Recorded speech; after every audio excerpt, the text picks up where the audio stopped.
Abeebembezi abarumu bakuru b'entebe ya katano ba DC abakuru ku rw'omukitongore ky'okurinda amahamba narishi Uganda Wildlife Authority beteranire omu Fort Portal City okutaho empenda y'okutungura abantu abarikutahira amarindo g'enyamishwa narishi okushisha eby'obuhangwa.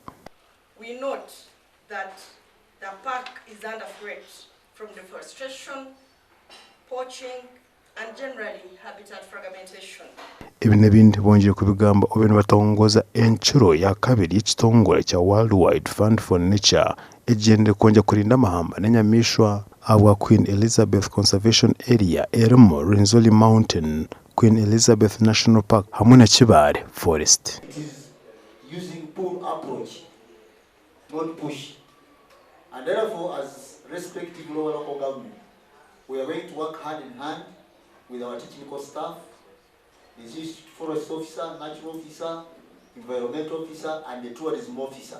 Enshuro ya kabiri egi niyo kushagikwa ab'ekitongole kya Hampel ku rw'omwihanga lya Denmark. Foundation is coming to, among others, support us, empower communities, so that they can have some livelihoods that they can use to raise their own livelihood needs, incomes, and become resilient.